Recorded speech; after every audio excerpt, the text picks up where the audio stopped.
Number 3. Factor 8x squared minus 24x minus 32.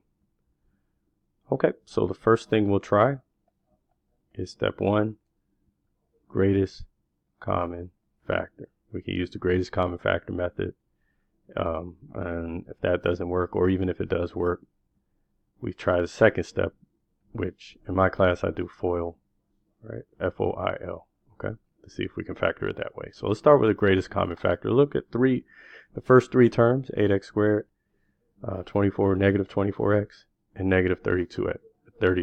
Okay, we look at all three of these terms and see if there's something that can be divided out of all three terms. What is the greatest common factor? And that greatest common factor is 8. We're going to write that over here, 8. Okay, so I'll write the 8 as the biggest number that divides into 8, 24, negative 24, and negative 32. 2 works as well, but and I believe 4 works as well, but the greatest common factor is 8. All right, and so we're going to write an 8 on the outside of a set of parentheses. So if I divide out an 8 from all three terms, what's going to be left?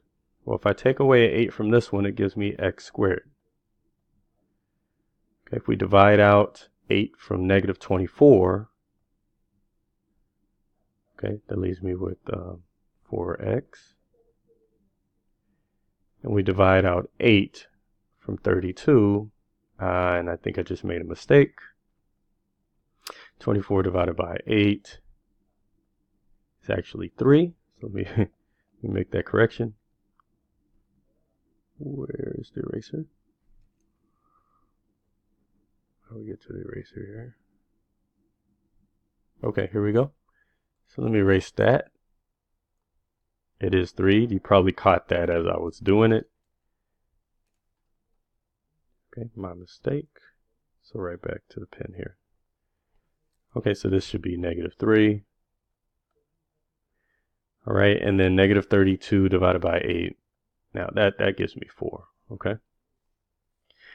All righty.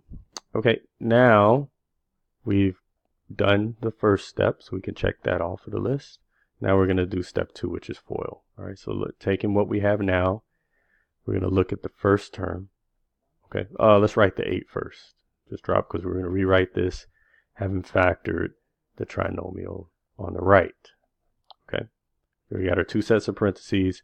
We need 2 terms to equal the x squared. One right here and one right here. What times what gives me x squared? It's x and x. I'm not even going to look at the middle term. I'm going to jump straight to the last term, and I'm going to think of 2 numbers that multiply to give me negative 4. Okay, what 2 numbers give me negative 4? All right, so the first one that comes to mind is 2 and 2.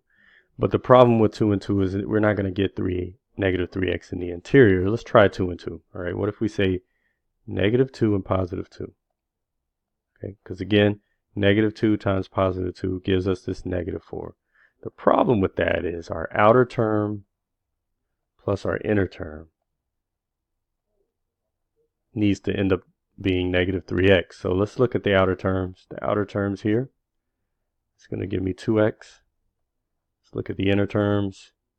It's going to give me negative 2x. And together, when we add them together, 2x plus negative 2x, that gives me 0, not 3x. So that means that a mistake was made. So we learn from our mistakes, right? So we're just going to erase these, and we realize that 2 and positive 2 and negative 2 are not going to be the correct process. So what about 4 times 1? 4 times 1. Okay, what if we say negative 4 times positive 1? Again, this is trial and error. Okay, we take our outer terms. 1 times x gives me 1x. Plus, our inner terms is going to be negative 4 times x gives me negative 4x. Okay, 1x plus negative 4x gives me that negative 3x that we're looking for. Okay, so we have effectively factored out our initial polynomial, and this is the final answer.